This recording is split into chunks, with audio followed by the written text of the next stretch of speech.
Hello mga kamima, mga kachicha! I'm back! Nandito na po tayo ngayon sa Goa Beach. Ito ang pinagmamalaki nilang beach dito sa India na Boracay.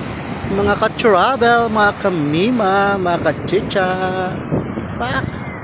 Nakado, o diba? Bumunta sila ngayon. Ang dami lang ngayon, ang daming turista ngayon dito, puro mga puti.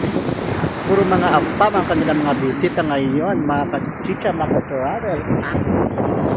Lakado. Hindi natin na kanilang beach. Diba? Ayan ang ano, oh. Diba? Ang nipis. Nipis ang ano nila, oh. Manipis ang kanilang buhangin. Oh, diba? Ayan, oh. Mga apam, oh. Ang daming ano ngayon, ha. Ang daming apam ngayon na pupunta ngayon dito, ha. Kasi summer na ngayon sa kanila dito.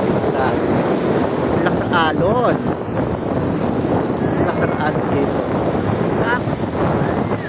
Ito ang isang sa pinakasikat dito sa India. Itong beach na to na nagkatawag ng Goa. Goa. Diba? Hindi nyo tatakot yun, oh. Sa mga bata, oh. Ayun, oh. Sa mga bata, hindi siya natatakot, oh. Lakas ang alon. Maloka.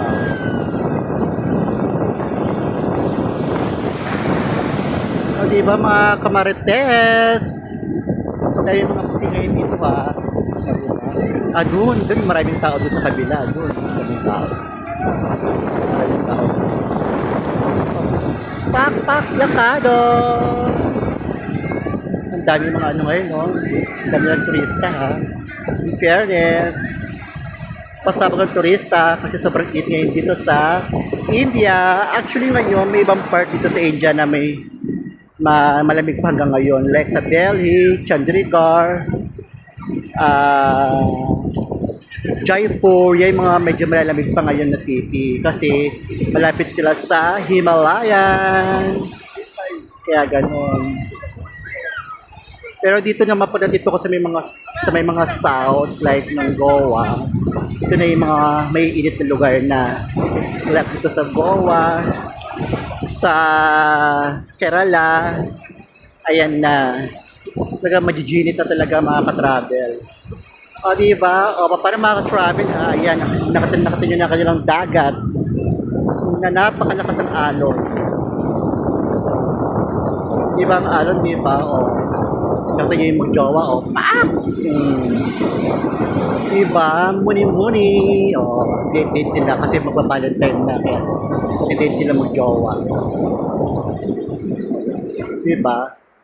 Ito ang Goa Beach in India.